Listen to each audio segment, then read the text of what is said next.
speech today. And then the other thing I want to point out is next week we actually have a guest, and his name is George. He is actually giving a speech on how to talk with ease in business networking. And he actually wants to have a partner who's going to demonstrate the business networking with him. So do we have any volunteers here?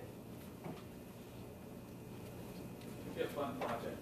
It's a fun project. So basically he's going to talk about business networking, how to like make a conversation. So if any of you guys are interested in being a volunteer, let me know after the talk. One thing I promised, I actually ordered cups from Toastmaster, and I actually want to give it out to like members and prospective members who actually have contributed a lot to helping us start the club. And today I actually want to give the cup to Johan. And the reason for it is because Johan actually, he is the reason why we actually have this location. You want to come up here and get your cup?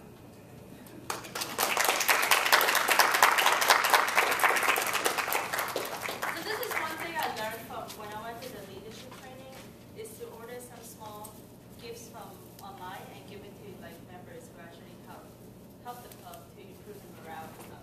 So here's the box. Thanks a lot, Johan, for joining, and also for like letting us use this beautiful space. Thank you. Thank you.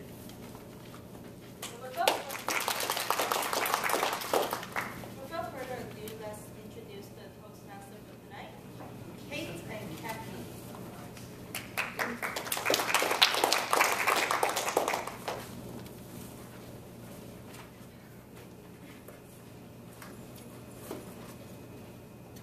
Hi, good evening.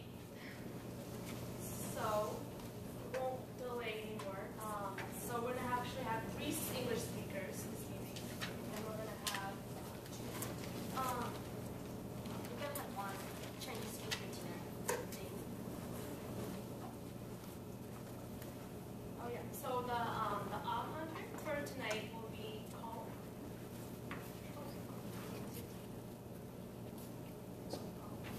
So my role as an art counter is actually to count number of R, and also words that you may repeat. So the goal is to measure the bad habits.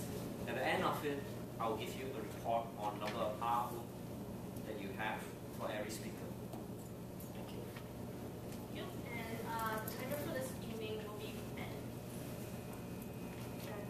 Let's talk a little bit about. I guess my goal is to measure the time of each speech, and I don't have any I'll get some one time card. cards.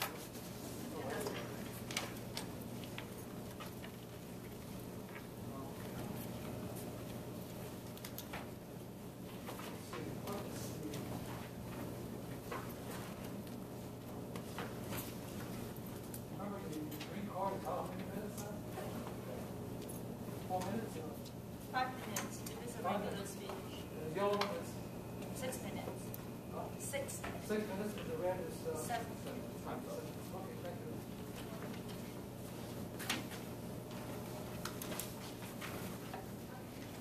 So our first English speaker for tonight is Ken.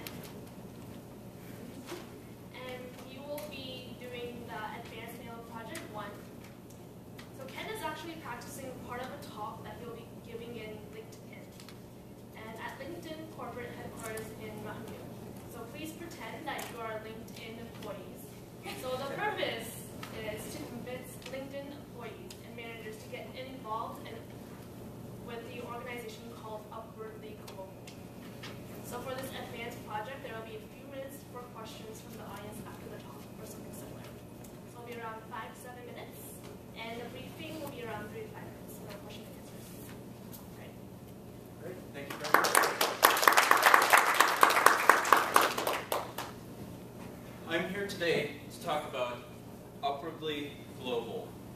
And global, I hope, is something that piques your imagination because global is international. Then upwardly sounds pretty good too, sounds pretty positive. Upwardly Global is a nonprofit here in San Francisco that helps immigrant professionals, people who have university degrees, get professional level work here in the US. And this solves two problems. One problem is that companies in the Bay Area are eager to have talent. They're looking for talented professional individuals. And the other problem is some new immigrants, especially people who are refugees or asylees or come from emerging countries, they have cultural or other difficulties. They may have problems with their accreditation, like they're a nurse or a doctor. They may have other barriers that make it difficult for them to get jobs in their professional field. Now, before I get into the main part of my talk, I'd like to share with you a little story. It's from a upwardly global job seeker who did get a job through Upwardly Global. And believe it or not, there are some countries in the world where Halloween is unknown. People don't know about Halloween. Well, this individual, guess what day she came to the US? She came on Halloween. And I don't know if any of you have seen that gag where people will, you can buy like a sleeve with a fake hand, people slam it into their trunk and drive down the highway with this thing around Halloween. Yeah, you see a few people have seen that. Well, this individual, she flew to the US all alone. She got into a taxi cab. And the one image that's seared into her mind of her first impression of the US is of seeing this car driving down the road with this arm sticking out of the trunk, and all the Americans completely ignoring it. So that was her introduction to the US. What I'm getting at is there can be many barriers that actually mean that new immigrants get survival jobs, and then in a few years when their English is up to speed, or when they are able to integrate with the type of resume that's needed in the US, their job experience, or their past experience looks kind of stable. They can do spending a few years being a security guard or some other kind of work. So with Upwardly Global, my involvement is as a volunteer. And I'd like to get you a little bit excited about the potential of either being a volunteer or telling someone who you know about the program who might be eligible for it. They have very specific criteria for the job seekers. You have to be legally able to work in the US, and that's very important to the employers. You have to be within either newly arrived or within 5 years of arriving. You have to have a university degree, and of course you have to speak English, at least to a level that you can work in the English language. Next, there's the staff and the volunteers. Volunteering for Upwardly Global is actually a lot of fun. It's mainly mentoring, one individual at a time, and you can work with their schedule so that it's convenient for you. And this is a great way to make friends from all over the world. These job seekers, another requirement of the job seekers is to be from a emerging economy. So you get to meet people from Brazil or China or Eritrea. And these individuals are all extremely enthusiastic about being in the US. And if they're refugees or asylees, which is part of the UN program, it's like they hit the lottery being able to come into the US. There's a number of countries that accept refugees and asylees, and they are so excited to be here because of the opportunities that are here. So it really is a pleasure to work with the job seekers. And finally, of course, there's employers, and the employers are very happy to get skilled staff. And the service is free to the job seekers. It's also free to the employers, but many of the employers actually do give back by helping to fund the Upwardly Global program. So go to upwardlyglobal.org, that's the website. Everyone here is going to remember Upwardly Global. Tell your friends if you're looking for a volunteer opportunity, or even if you have a friend who's looking for a job. You can volunteer. That friend can get a mentee. They can review the resume, help them with a few things, but also there's maybe just about 4 things they can participate in. They can get a resume and cover letter workshop. They can attend that with their mentee. They can attend networking, which is great because there are many HR individuals, many hiring managers that attend those networking events. So they may hire some from Upwardly Global. They may hire some of the networking. These are all wonderful opportunities. So if you'd like more information, go to upwardlyglobal.org or see me, and I've got some handouts that I can give to you. Thank you very much.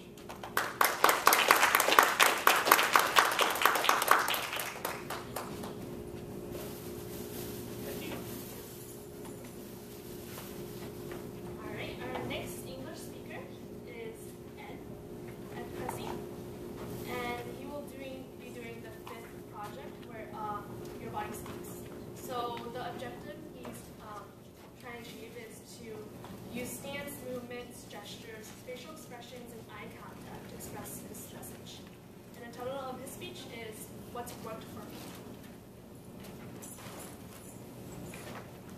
Fellow Toastmasters and welcome guests, I'm very grateful to be here tonight. To tell you very little bit about myself. To get here, I came across the bay. I actually came underneath the bay, part. I work over in Oakland for a biotech company. I'm interested in healthcare. I recently got a certification as an emergency medical technician. I volunteer for the fire department, for the Red Cross. In my spare time, I like to meditate. First thing I do every morning, I get up, sit in a lotus position, and meditate for 30 minutes. I've been involved in Toastmasters for a little over 2 months at the club that I'm with, Rhino Business Toastmasters. I've been thinking lately about what's the point? What's the point that I kind of want to hammer away at when I'm in Toastmasters? See, maybe it's more of a point I want to try and hit with a sledgehammer. Point that I want to try to drive home, even when I'm speaking at Toastmasters. These things I mentioned about myself, my job, my interests, they give me the opportunity to get a lot out of life and perhaps contribute some small amount to the world around me. But it wasn't always like that. The point that I'm driving at is that I believe I've found for myself a force which can mend mistakes and misdeeds from the past. And when it comes to mistakes and misdeeds, I know a thing or two. My mistakes and misdeeds came in the form of things like alcohol, cocaine, marijuana, heroin. Although, to be truthful, I never really did that much heroin. When I did, I almost always smoking. I used methamphetamines. I used acid, ecstasy, mushrooms, anything that I could take into my body to make me feel like I was somebody else. Some of the things I did because of my drug use included spending in the course of a year almost $150,000 that my parents lent me to buy a home. I spent that money on methamphetamine, strip clubs, guitars that I would snatch in fits of rage, stereos that I would take apart looking for hidden cameras and listening devices. One of my closest friends asked me to be the best man at his wedding. I never even showed up at the wedding.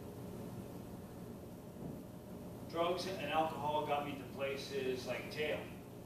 In jail, you do your push-ups with your face real close to the wall, so some guy can't come along and kick you in the head. I ended up in homeless shelters where I would sleep with my shoes as a pillow, so nobody would come along and steal my shoes. I ended up in and out of rehab. I knew a guy in rehab, a guy in Norteño's street gang. Very fearsome-looking guy, but a very sweet individual at heart. He had a tattoo gun, and to pass the time, we would sit around and let him draw on our skin. He did a freehand drawing of a fish on my shoulder. Turned out pretty good. Turned out good. I learned, starting over 4 years ago when I quit doing drugs, when I quit drinking, that those things, the drugs, the drinking, they were never really my problem. They were never my problem. They were my attempt at a solution. My problem known as me. The negativity I felt about myself that I projected out onto the world. I was a compulsive person. I was a compulsive drinker, compulsive smoker, compulsive masturbator, compulsive spender, compulsive risk taker, anything that you can attach a compulsion to. I did that. I was a person that I would not want to hang around with. So if you wanted to hang around with me because of the false facade that I put out there must be something wrong with you, or you must be out to get me. Because why would you want to be around a person like me? This was my worldview. This was the attitude that I held. When I was a small child in rural Massachusetts, we lived at the end of a country road. The bus coming home from school, when the kids got too rowdy, the bus driver would pull over and stop until they got quiet. Every time that happened, I would cry, because I thought I was never getting home. I liked to read. I would bring home stacks of books from the library so I could escape into a fantasy world, pretend to be somebody else. I was very uncoordinated, couldn't compete with all the other kids in school. Where I went to high school, crying, reading, and being uncoordinated, that was not a campaign slogan upon which one might run for a class president. So I used drugs and alcohol as being the first thing that I was really good at. The first thing I felt I could be successful at involved using drugs, drinking alcohol. I did that for 20 years. For 20 years, drugs and booze were my attempt at a solution. From time to time, somebody asked me, what was it that turned things around? Imagine, if you will, a house with 1,000 rooms. In each room is a light bulb. Each light bulb appears to light the four walls around it. But it's really the current that runs through the whole house that lights the entire home. I believe that each one of us is like each one of those light bulbs. We appear to be individuals, and in a sense we are, but there's some current that goes through each one of us that allows us to shine and illuminate what's around us. What is that force? I don't know. I don't know what it is, but I believe that there's a way to tap into it, and that I've started to tap into it. That way, for me, personally, is honesty. If I can be honest about who I am, about who I was, about where I've been and the things I've done, then I can tap into that force out there. And I believe, I'm very certain that if there's a force that can bring me back from where I was, that can make it so that I never have to spend another night in some jail cell or on the floor of some homeless shelter. If there's a force that can do that, then anything is possible. Not a Toastmaster.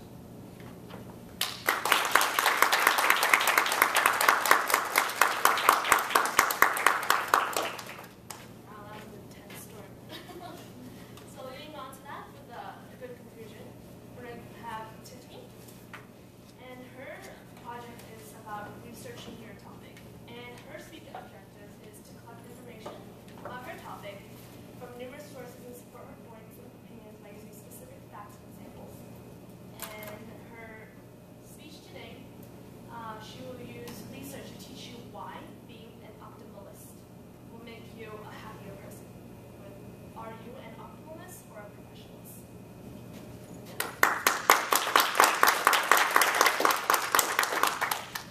Madam Postmaster. Lately, I actually have been very fascinated on the subject on how to live a happy and fulfilling life. It is actually very easy if you think about it. There are a lot of metrics out there to define whether a person is successful or not. But when you actually meet a successful person, you would think, oh, that person actually have it all. But is that person happy or not? We don't know.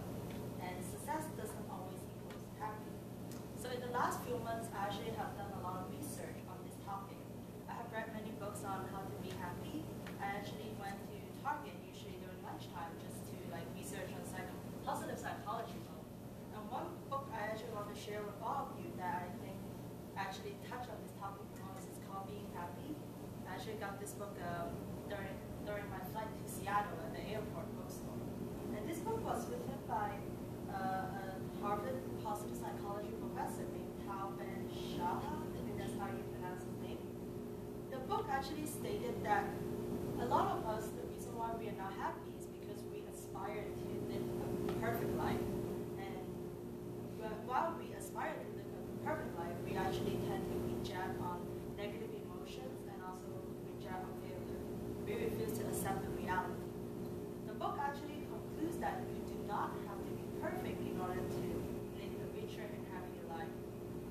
today's speech, I actually want to share with you all the research I have been doing in the past few months to show you why being an optimalist will actually make you a happier person than being a perfectionist.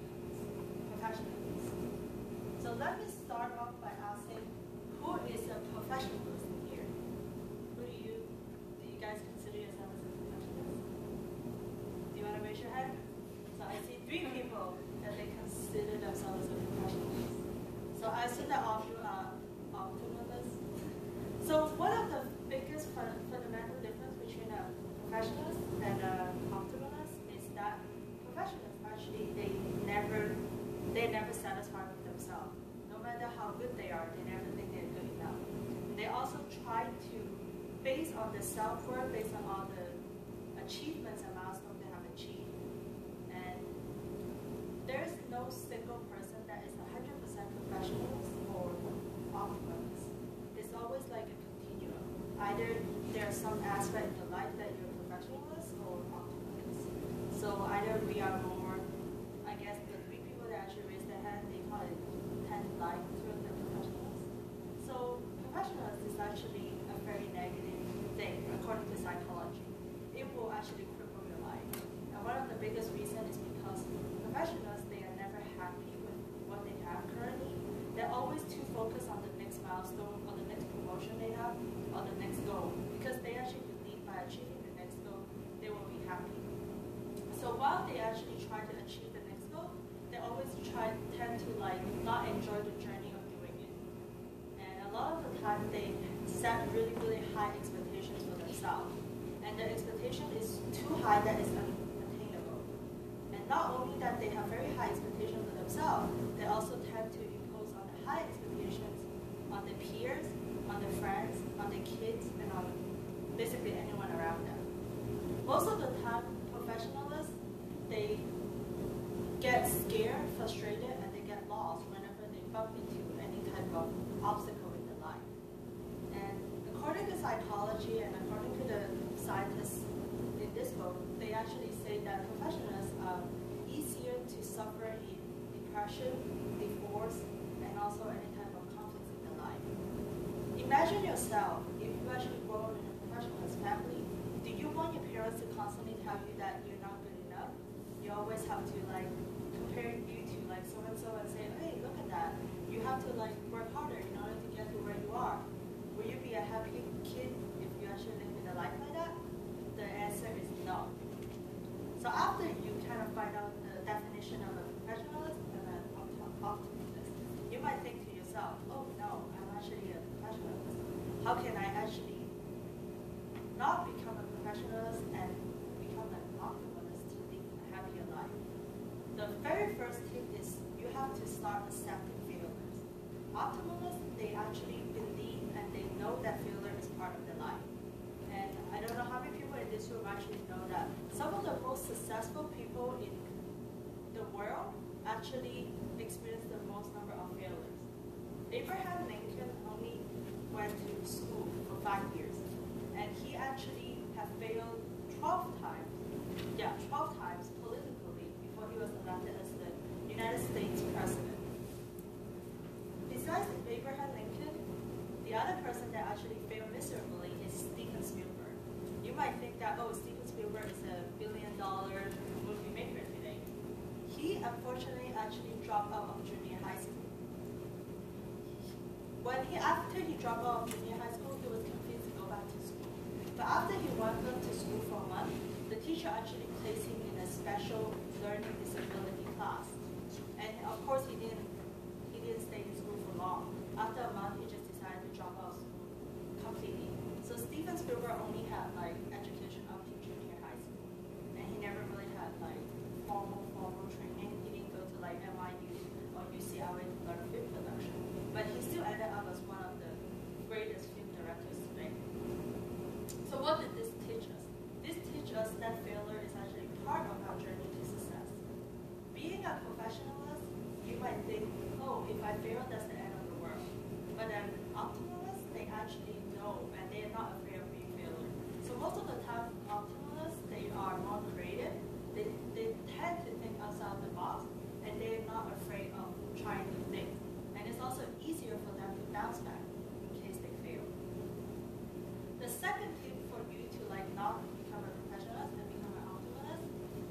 start to express your emotions and not to suppress them. In our world, most of the time that kids and teachers actually teach kids not to cry in public, not to express your love in public, and not to basically express any kind of negative emotions. A professionalist might think that, oh, in their world, they always tend to think a perfect life and a happy life is when they always experience constant positive emotion. But there is no way in the world that anyone will constantly happy and have all the positive emotions in the world. So one of the things is you can feel free to cry, talk about your emotions in order for you to be an optimist. Imagine you trying really hard to suppress your emotions. If I tell all of you in the room not to think about white bear in the next 10 seconds, I'm sure that all of you actually will think about white bear more than like anything. So try to not to suppress your emotions and understand the fact that negative emotions is just part of life.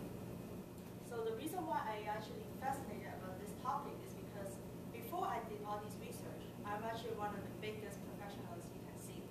I actually really hate going on Facebook sometimes because whenever I go on Facebook, it will make me depressed.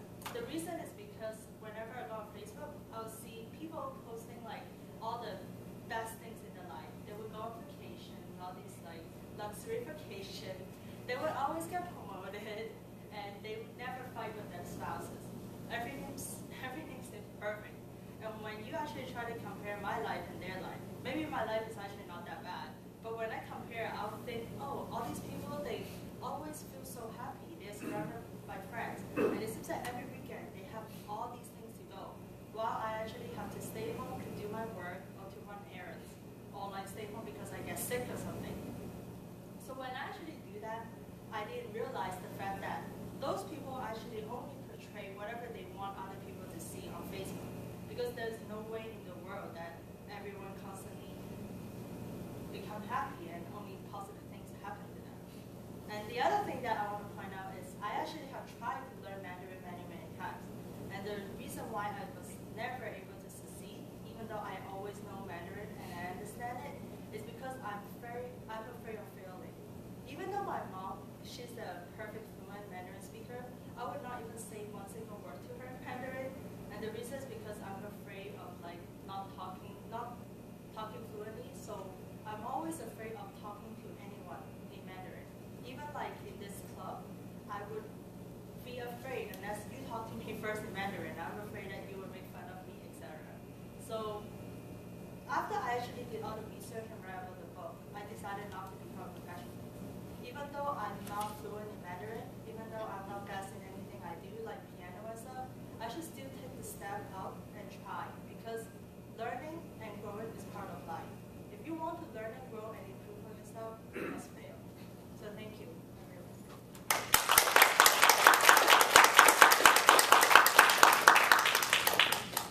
That was a really interesting topic. That's the reason why I made it in psychology, because of this perspective.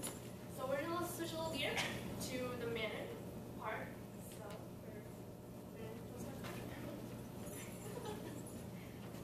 今天我有David 的第一次演讲这是他第一次中文演讲，他的主题是成功的面试技术。有请 David。I'm going to use the podium here. Chinese is a little harder, so sorry.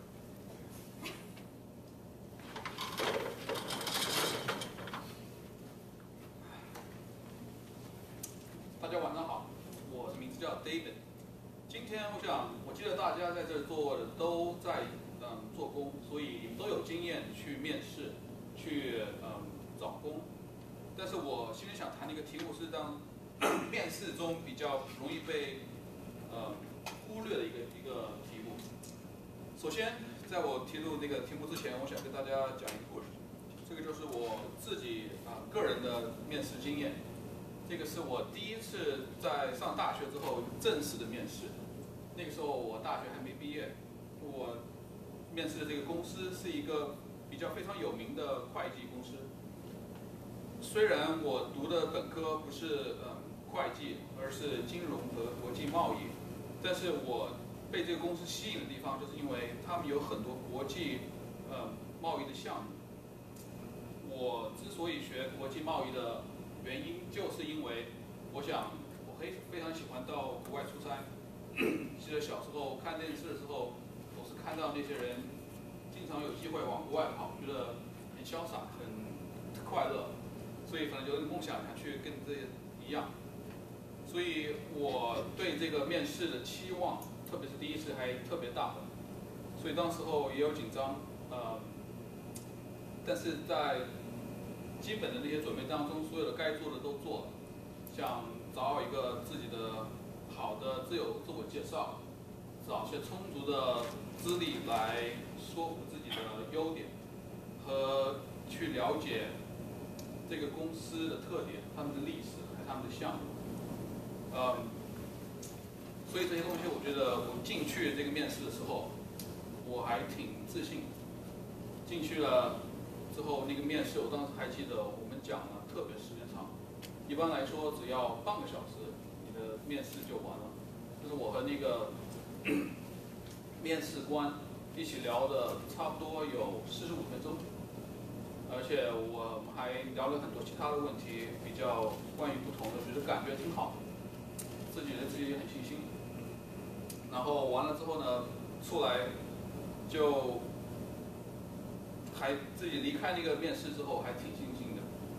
然后一天过去了，没有消息；一个周末过去了，没有消息；一个整个礼拜过去了，还是没有消息。所以那个时候大家都知道，在等待消息的时候，那个时间过得最慢。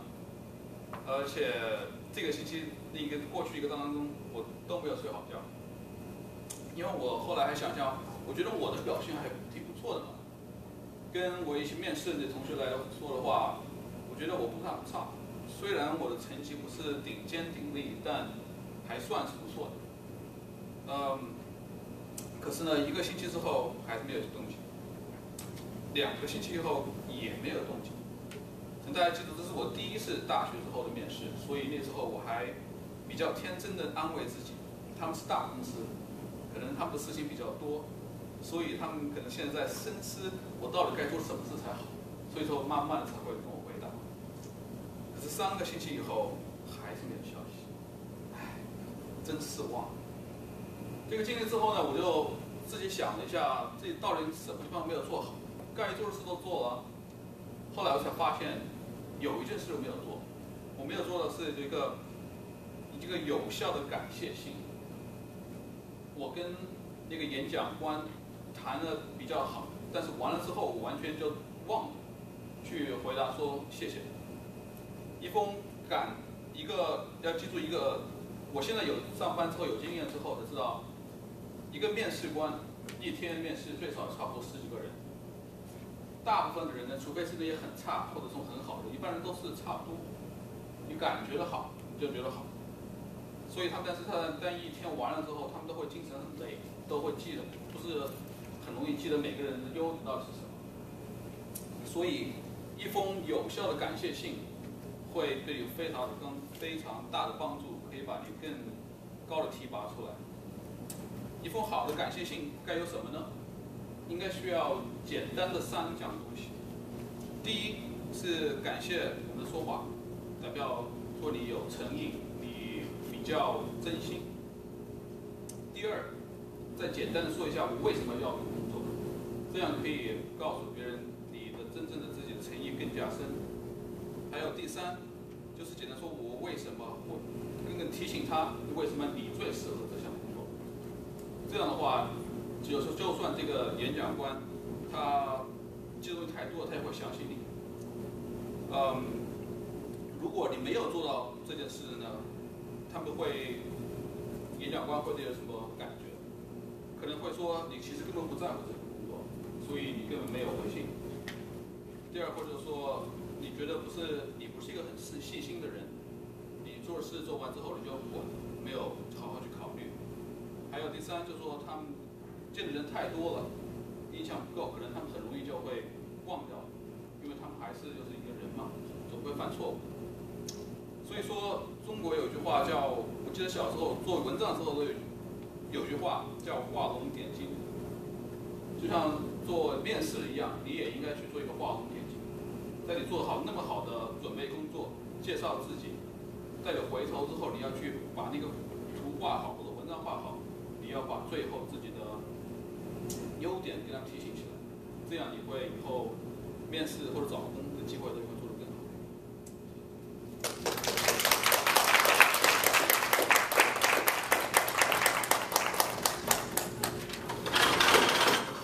接下来我们有英文部分的解析。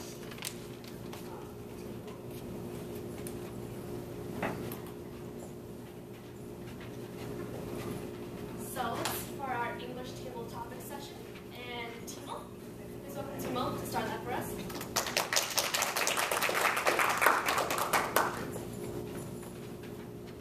Hi everyone.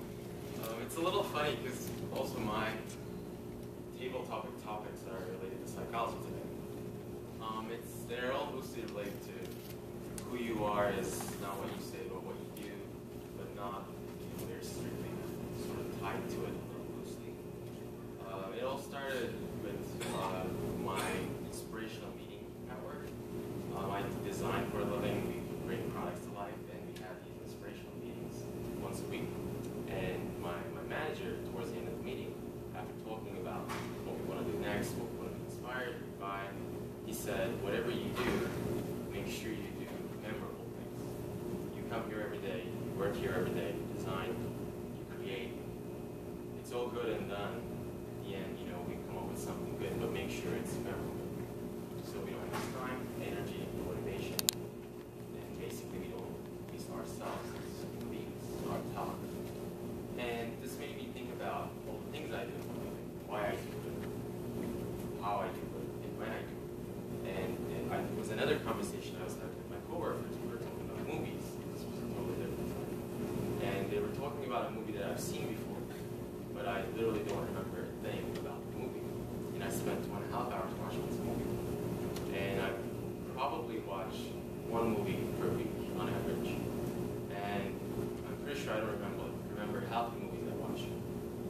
So was that really necessary that I saw all those movies? Was that really memorable? Is it really something that I liked? Or if I knew myself better and if I knew better that I liked some other things better, I would maybe rather do those, and those would be more memorable memories. And today when I think about the things I've done that are memorable to me, those would have come to my mind rather than the movies that I remember. So my question is, when I ask you one thing that's really memorable to you, what's that one thing that comes to your mind and why? And any volunteers? Go ahead. Something.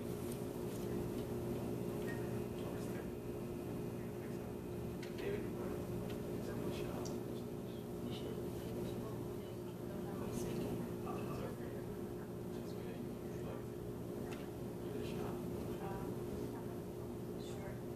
Allowed to choose a couple of movies, I started thinking about movies.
what I'm passionate about, and how well I know what I'm passionate about, and how many things I'm passionate about.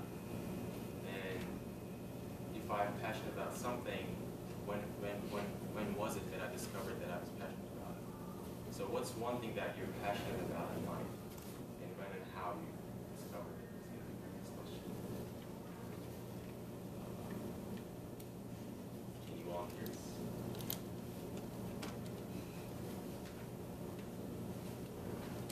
Would you like to? What is one thing that you're passionate about in life, and how and when did you discover that you're passionate about this thing?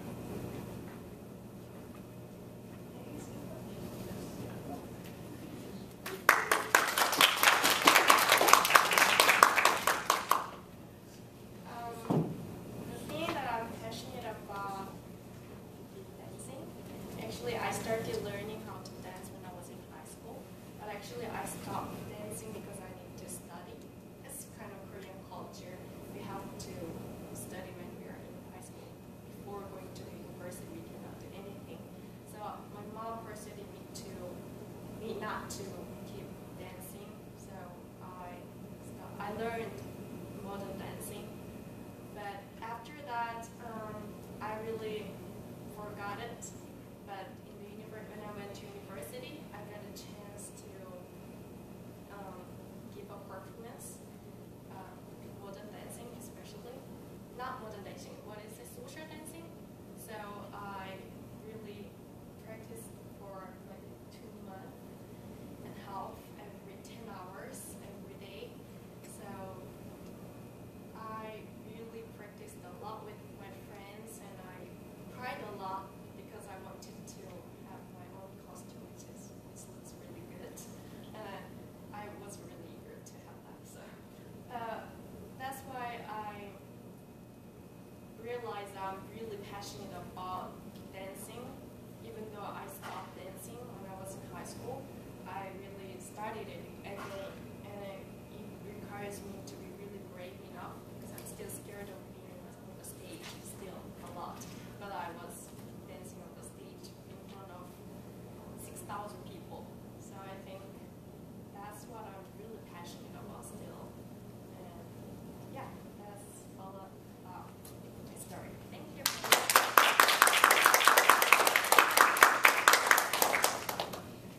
From what I'm passionate about, that took me to what makes me happy. So I work all day, we all do, we're busy with something, and at the end of the day, there are a lot of things that we can't do because we don't have time.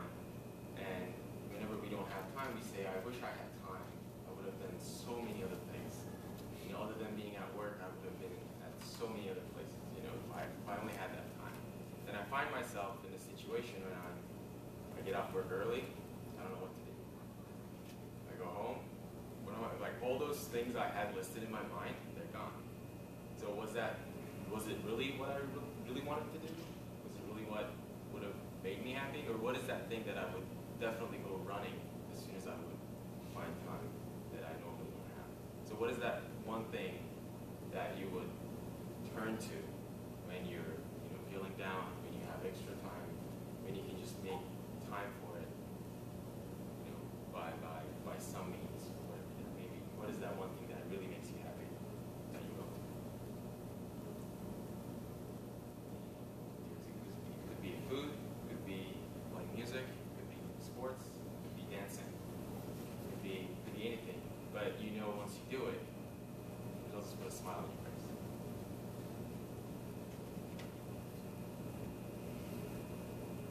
Ben, would you like to? Time. Oh, your time? That's true. Okay.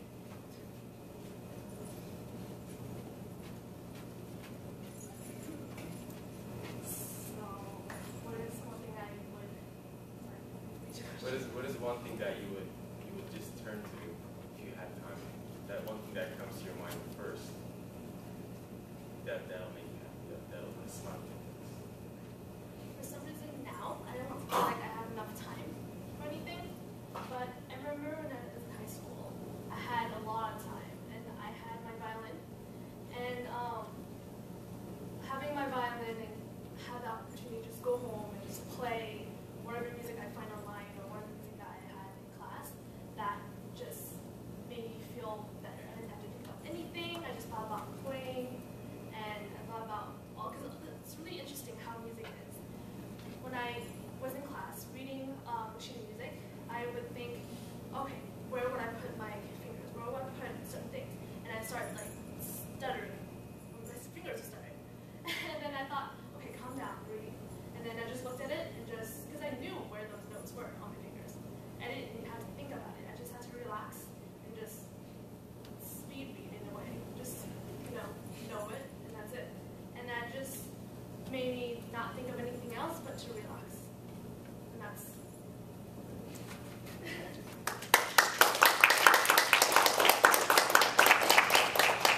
After all these thoughts, it filters into taking some time off from the everyday things and thinking about what we do, why we do it, and finding out what really makes us happy, which eventually makes us better persons, because we all have limited time, and as long as we do what's memorable to us, what we're passionate about, what makes us happy, we can make others happy that way, and make better lives out of our lives and out of what we have around us.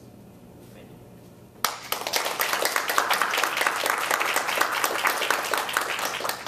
Thank you, Timo. And now we're going to switch to the Mandarin table topics. 今天我们有 Philip 做我们中文部分的即兴观，他会问一些问题，每一个问题你有1至2分钟回答。有请 Philip。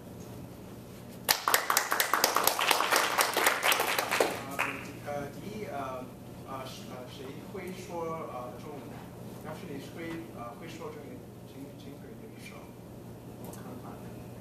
不怕，可以高一点。OK 好了，我是。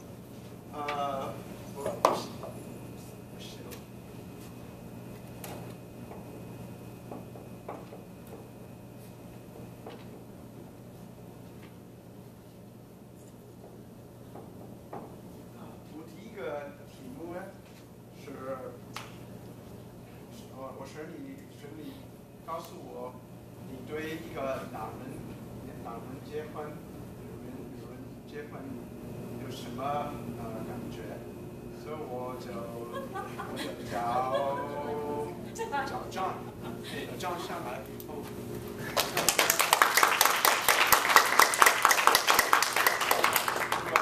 可以帮我再问？OK， 同性恋的这个结婚，我有什么想法？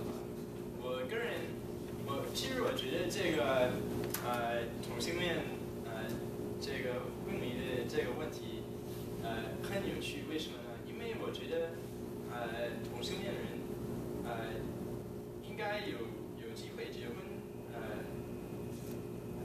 按我的看法是好像是一个很明显的一件事嘛，所以我觉得是两个人互相爱的，应该没有一个我基本上觉得怎么我们这个现代社会里有一个限制同性恋人结婚的这个还算一个辩论，我觉得很奇怪。我个人我认为同性恋人因为是两个人都是人嘛，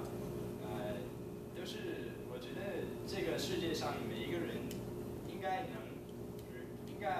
允许按他的这个个人的这个浪漫的感觉去做生活，所以我认为这是一个基本上不应该算一个辩论，我是这样。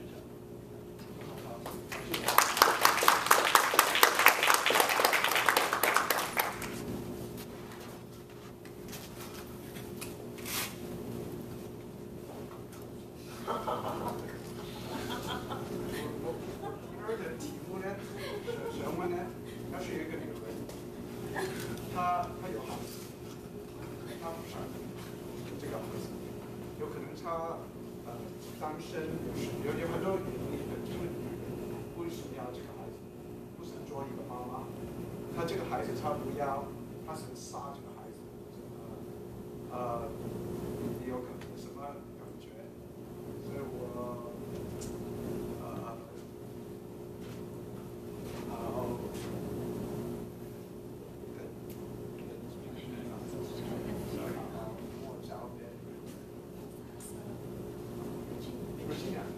请上来，告诉我你有什么感觉。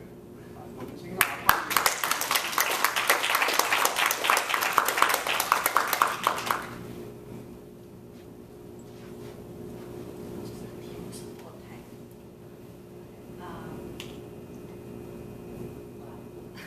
这是一个比较敏感的一个话题，特别对于我来讲，因为以前我一直我都不想要小孩子，因为我觉得我自己很多经济啊，或者精神啊，或者很多的情况还没有说稳定下来，所以我觉得就是说如果很早有了小孩的话，如果去堕胎，可能是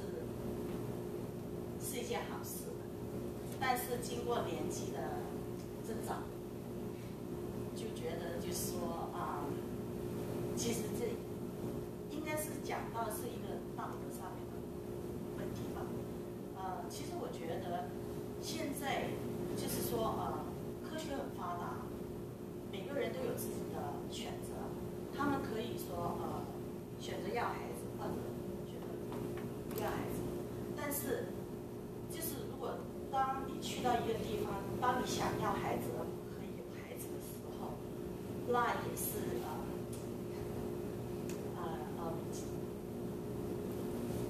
那时候就是有一个 anyway， 就是说因为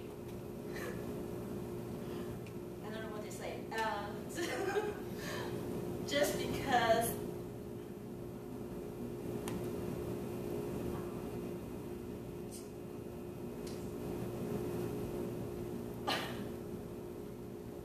不好意思，因为这个问题刚好真的发生在我身上，所以比较敏感一点。对于我来讲，就是那个思维很混乱。也是我对于我自己来讲，就是说，年轻人也好，老人也好，当你们做出要不要这个孩子的之前，真的需要是三思。而我个人觉得这是一个道德上面的问题。谢谢。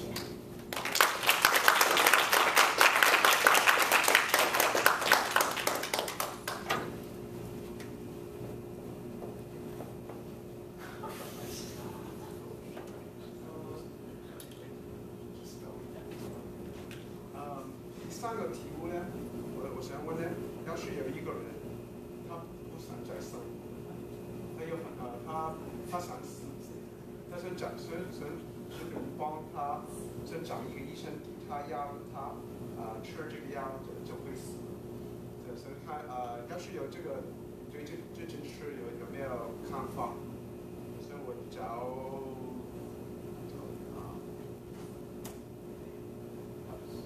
好。接上来好不好？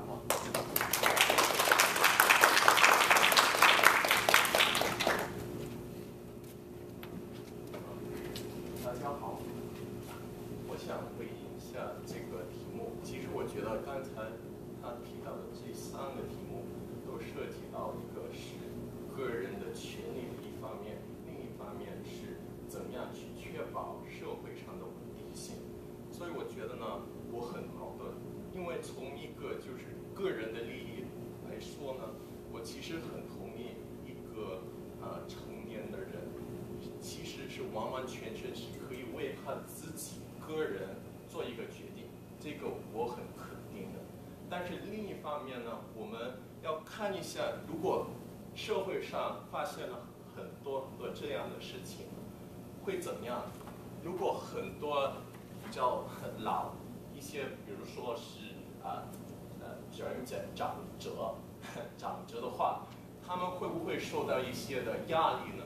就是受到比如说他们亲人的一些压力，觉得哎呀，他们对他的负担实在上是太重了，然后就觉得哎呀，其实我现在活下去也没有什么用，所以我自己只有一个就是决定。所以我觉得，如果我们从一个法律上来解决这个问题呢，其实是一个涉及到那个社会上的一个道德的标志，就是说我们整个那个社会上是允许而且是鼓励一下这样的动作。所以我觉得这些的问题呢，其实不仅是涉及到个人的权利的问题，而是涉及到那个社会上的稳定性。好，谢谢。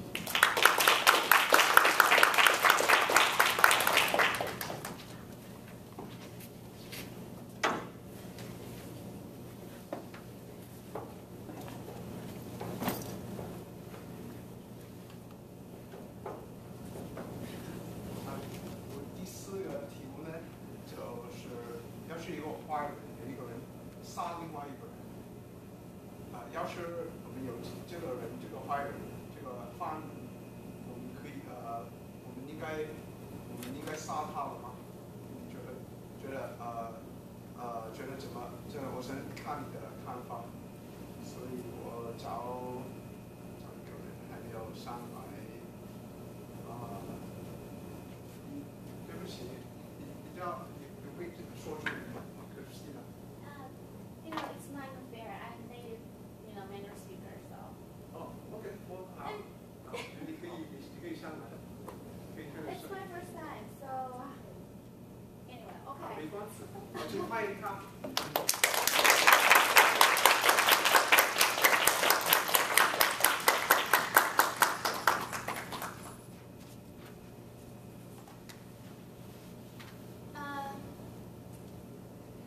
关于这个话题，我觉得应该，我觉得它应该就是说，牵扯到各个方面。首先是一个，我觉得因为这是牵扯到一个国家的法律这个问题。那我觉得它第一点应该牵扯到这个国家的文化，就是说你如果制定一项法律，你是要考虑到整个民众对这项法律的一个反应跟他的一个态度。那这是一项，就是这个。民众对他的一个反应，牵扯到他的这个，比如他的宗教、他的文化各个方面，都他一些很底层文化的东西在这里起作用。这是首先一个对民众的反应，其次一个对个人人权的一个交代。比如说这个人犯了罪，他是不是应该去受到这样一个惩罚？因为每一个人，大家都知道他都是有他的人权的。Excuse me, can I have a question? What does that mean? Oh, that means that you still have a minute. Oh, okay. 就是说，另外牵扯到对这个犯人呢，他本身的一个人权的问题，这是第二个。第三个，我觉得他还牵扯到这个整个国家机构，就这个国家机构，它的整个的机构的制度是否成熟，它的整个的流程是否合法合序，因为这个整个这个国家机构它是否成熟到制定了一个合规合理的这样的一个流程来对这个人进行处罚，所以我觉得牵扯的方面比较多。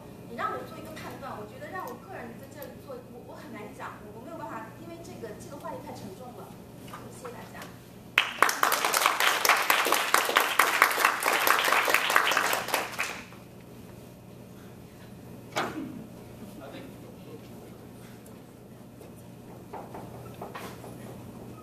这个是我最后的问题没有时间了，没事，就也没有时间了。OK 好 ，OK 刷一次吧。好。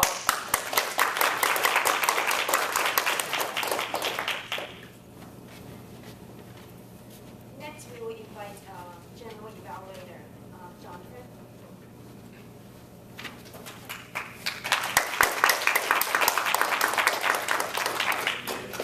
I'm Sfmet subbing in for Arthur doing the general evaluation. He couldn't make it today. My understanding is the first thing I'm supposed to do is introduce the respective English and Mandarin speech evaluators. Lylan is Lylan here today. She's going to be the English speech evaluator.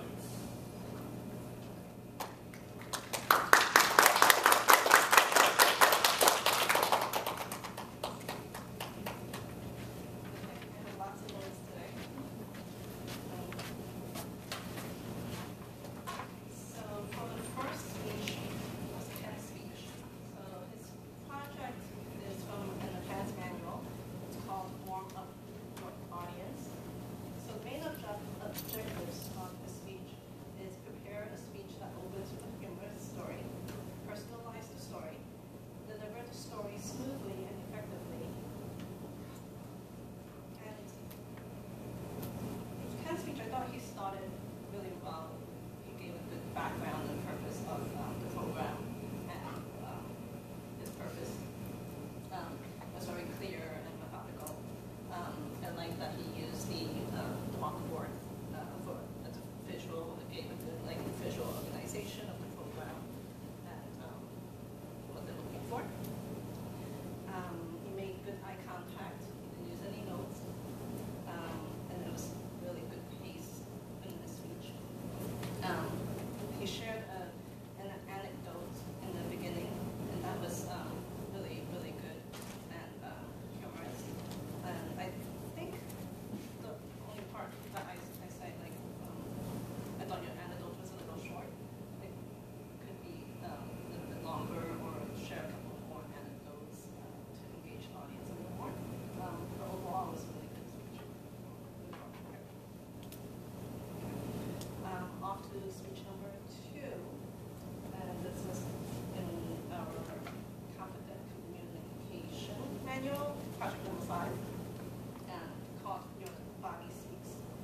The objectives is use stance, movement, gestures, facial expressions, and eye contact to express your message and achieve your speech's purpose, and make your body language smooth and natural. So we definitely saw a lot of body language, and I think that really helped you communicate your stories. And actually, I want to just congratulate you on your experience and your transformation. It was a very compelling story. And follow. And you made good eye contact. Definitely, I think you were a strong communicator. You got your points across. Those are usually captivating.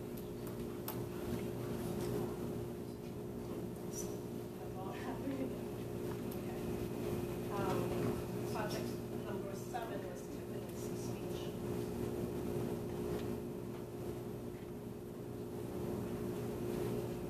And the topic of the speech is research your topic.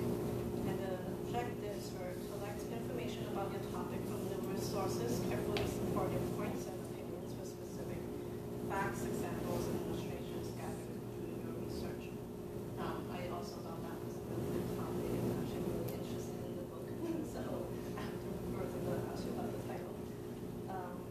You had really good body language in the beginning. You were communicating happiness and definitely showed it with your body language. It was a good introduction about your research and your topic, and you engaged the audience with the question.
started with his opening with a very, very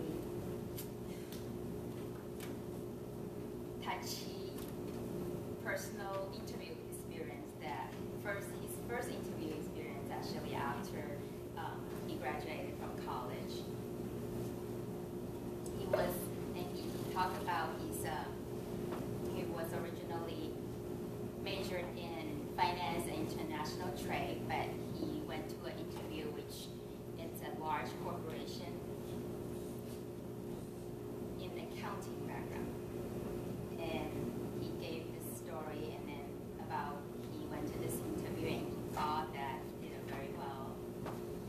But after a couple of weeks, he still didn't heard from the interview, from the corporation. So I feel like his outline is very clear and what he's trying to say, what message he wants to deliver. And he also gives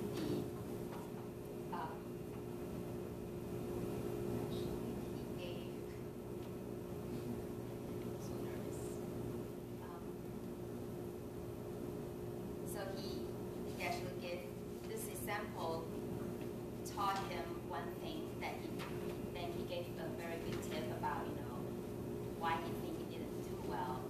He gave this tip, it's about thank you card. So I think it's this very, very good example that he's trying to create a strong message.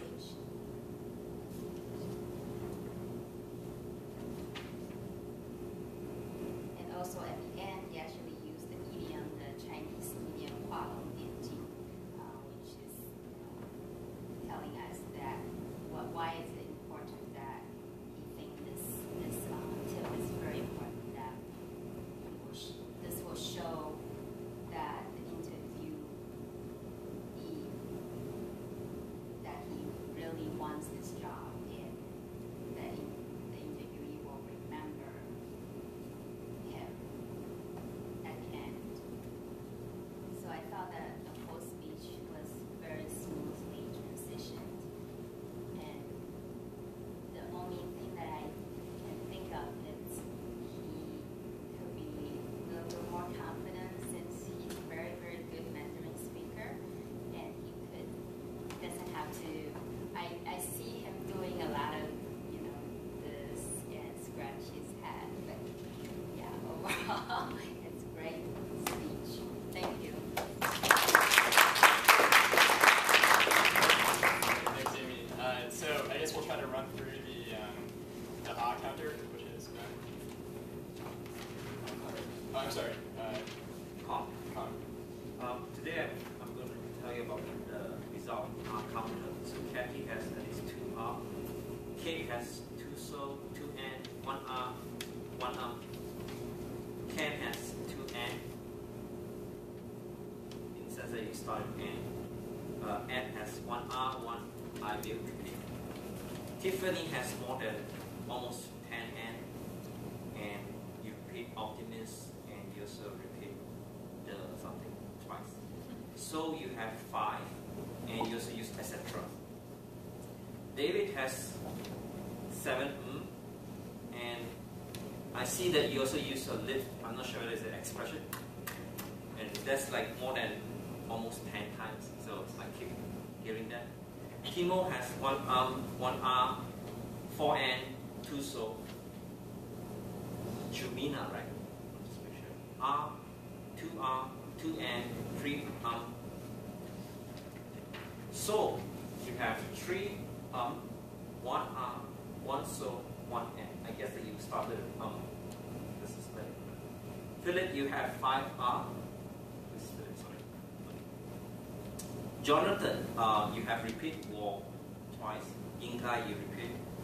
You have 5. You have 5. Regina, I think you started with R, and you have more than about 8 R, 2 Not sure about HTM. My wife is wrote that. I I think you have repeated twice, and R twice, one R. Christina. Up. You started up as beginning, and two R, and you repeated in guy twice. Leyland, you have 4 N, and you have about 18 And last we have Amy Chen, you have 2 N, repeat very, repeat you know, 2 R, and 4 Thank you. Great, thanks a lot. Great, and Ben was the timer.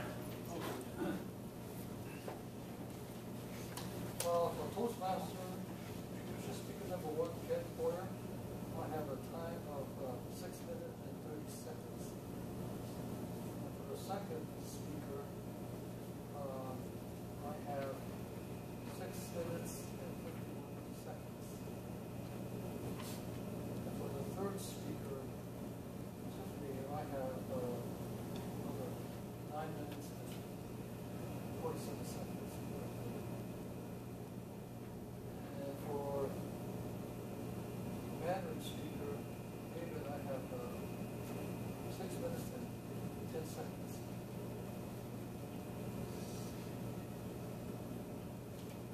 We mentioned the table topics. Yes.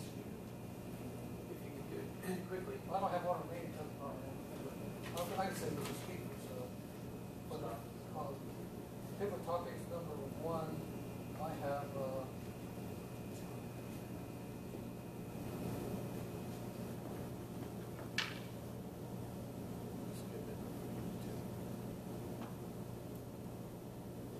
Maybe due to the interest of time today, we can skip the table topics. okay.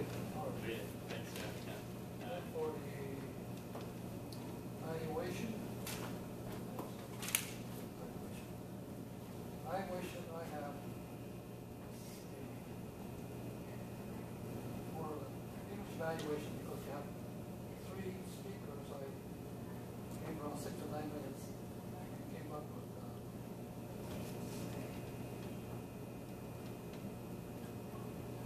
7 minutes and 40 seconds. For the Mandarin evaluation, I have 3 minutes and 10 seconds.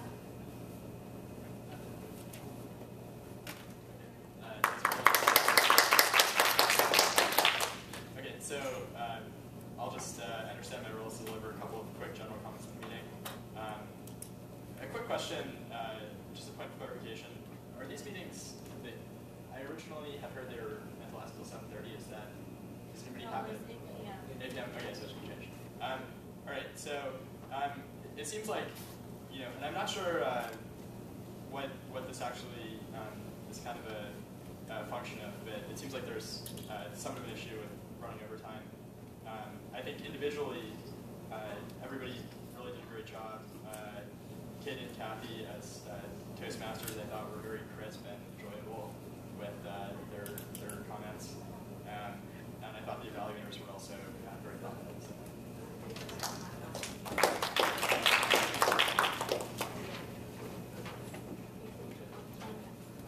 So next we would like to hear feedback from the audience and Jasmina and Christina. And also if you I don't know me, I don't know and you're from Wyoming, so you're not the first time Toastmaster, but do you see anything interesting here that you don't see at Rhino? Very interesting format, great speakers. I really appreciate the opportunity to be here as a guest tonight. Thanks for having me.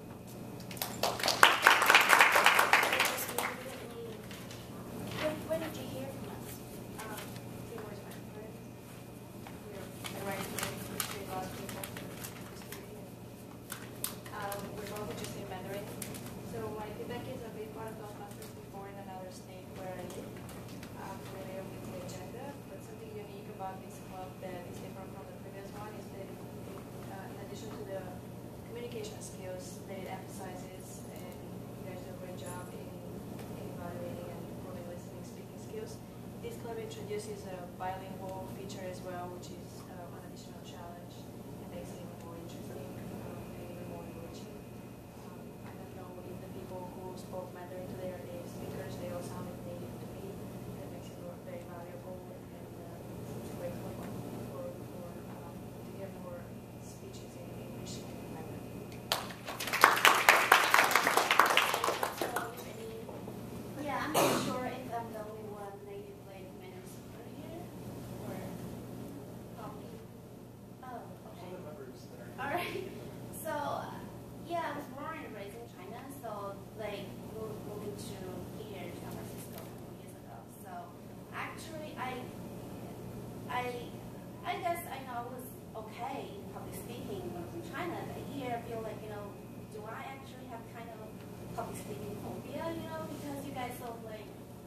very good, right?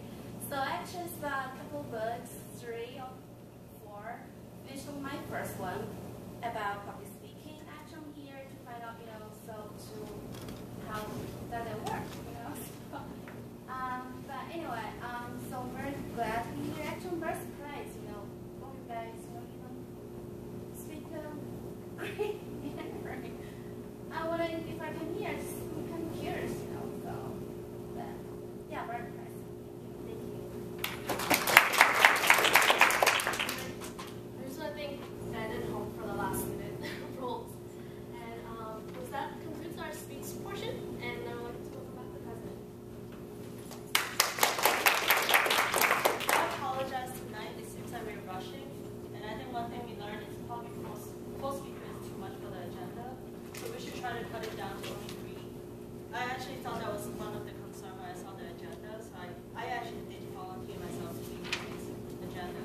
So we kind of learned our lesson. 3 speakers is the max. So we won't be rushing, especially during the table topic and also the evaluation.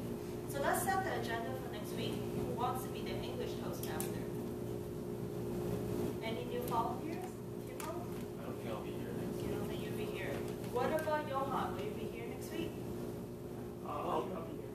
Do you want to give it a try or no? Well, I was going to ask if I can give my first speech. First speech? Okay, fine. You give your first speech. What about Philip? You been a Toastmaster before? Do you want to be one in English? Okay, something else. What about David? I won't be here. Won't be here next week. No one's going to be here. What about you? So I'll be the English teacher. You'll be okay, Kathy. If you mind, please note this though. So we have Johan giving the first speech, and we also have a guest speaker giving an English speech next week. So let's have a Chinese speaker.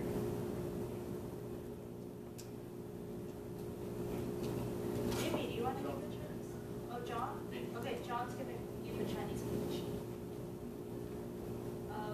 I can be the English speech evaluator, speaking for my neighbor. What about Chinese speech evaluator? What about you? You next week? You want to try to evaluate speech in Chinese? No, not really. Okay, fine. Do you want to be a table topic speaker? In Chinese, just ask a question. You want to give it a try? Okay, what is your name again? Sue. Okay, Sue will be the Chinese table topic speaker. Ken, will you be here next week? I will. You want to be a general evaluator? Sure. I'll do that. Okay, Ken will be the general evaluator. So we still need a speech evaluator in Chinese. Okay, him is going to be a Chinese speech evaluator for Jonathan's speech. So now the last major role we need is the Chinese Toastmaster. Does anyone want to give it a try?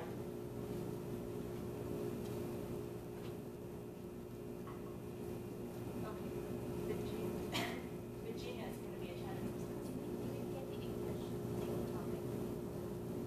Oh, no, not yet, sorry. English table topic. Ben, do you want to be an English table topic? Next week? Okay, Ben will be an English. English? Yeah, English.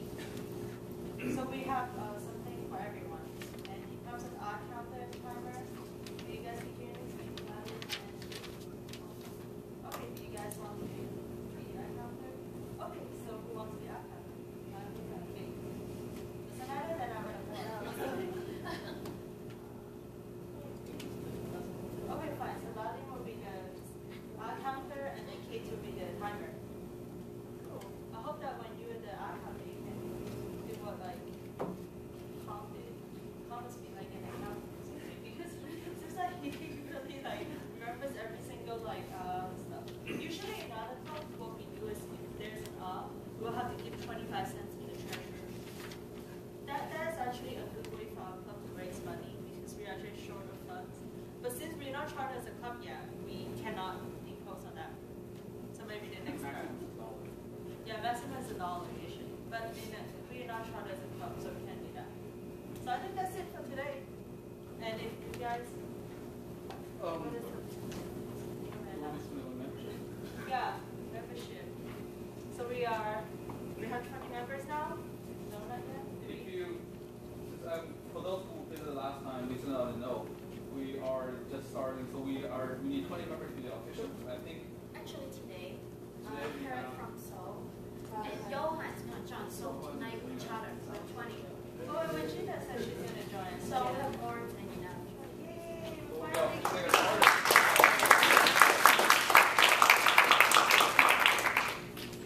Thanks, everyone. A quick announcement. I and Lena, we work for Gensler Architecture and Design Firm. We are located in 2 Harrison Street, and tomorrow we have our opening receptions from 5:30 to 7:30. It's called Discard to Divine. It's a fundraising for non-profit organization called Sfmet.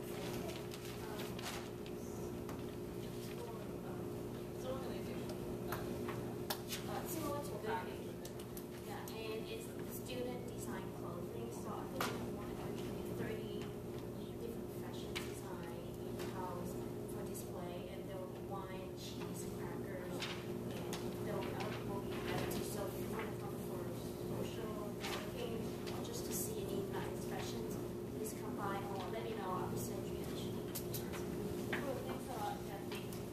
Thanks, everyone, for coming.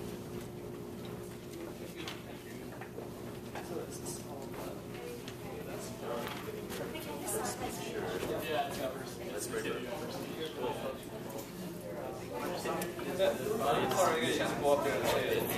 But great speech. Great speech.